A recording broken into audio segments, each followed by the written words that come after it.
So dear students, let us start with part 8 of chapter 1, structure of anther. Stamen. So what is a stamen? Members of androecium are called as stamen. Each stamen consists of long stalk which is called as filament.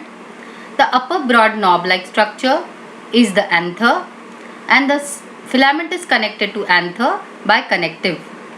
Number of stamens varies in different species. Now let us see structure of anther.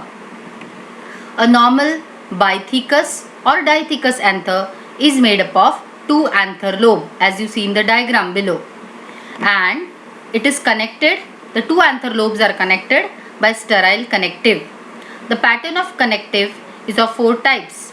Either it is basifixed or dorsifixed or versatile or adnate. Versatile anthers are usually present in wind pollinated flowers. Two anther lobes contain four elongated pollen sacs. Again you see in the second diagram, you can see four pollen sacs. Therefore it is called as tetralocular or tetrasporangiate. These pollen sacs are called as microsporangia. They produce pollen grains. Process of formation of pollen grains or microspores in the microsporangia or pollen sacs is called as microsporogenesis. Let us study structure of pollen sac or microsporangium. Anther wall consists of two regions, outer epidermis which is a single layered, and archisporium, it is made up of two layers, outer parietal and inner sporogenous tissue.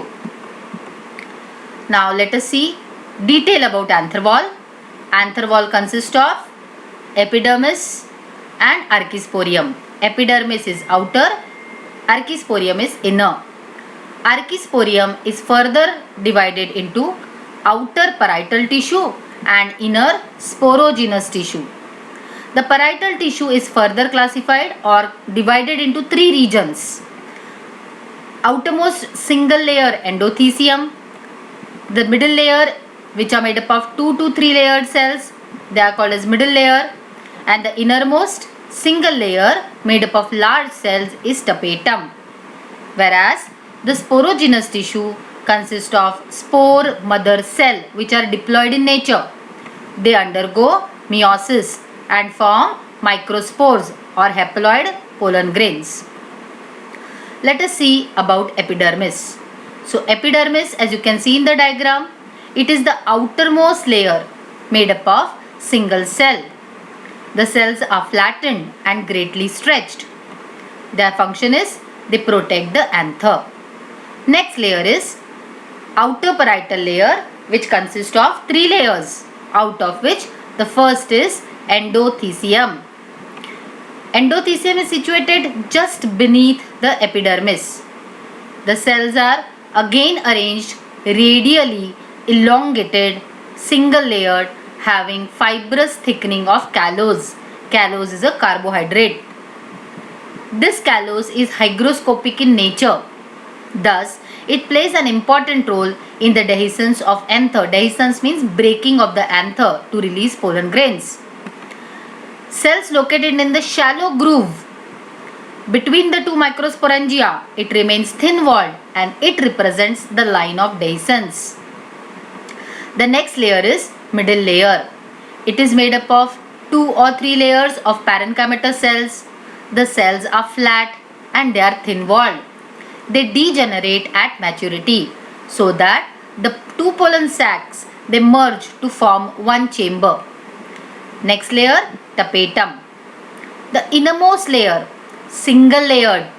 Cells are large in size and they have diploid or polyploid nucleus surrounded by dense cytoplasm. This tapetum provides nourishment to the sporogenous tissue to develop the pollen grains, and it also contributes in formation of sporopollenin, very important component of pollen enzyme, which can make the pollen grain to survive hundreds of years without getting decomposed. Now, the inner sporogenous tissue, let us study about the microsporangium or pollen sac. The microsporangium or pollen sac in an immature anther Inner to the tapetum, it is made up of a mass of diploid sporogenous tissue. You can see in the diagram, it is labeled as microspore mother cell. All these are made up of diploid sporogenous tissue. Cells of these tissues, they undergo mitosis, or sometimes they directly undergo as a function of microspore mother cell. Then the microspore mother cell undergo meiosis, and one microspore mother cell forms 4 haploid microscopes. This is microspores. This is very important. One microspore mother cell forms 4 haploid microspores or pollen grains. Young microspores are present in the form of tetrahedral tetrads. This process of formation of microspores is called as microsporogenesis. You can see in the second picture, diagram A is representing tetrahedral tetrads of microspores or pollen grains. But pollen grains can be of other types also in various plants.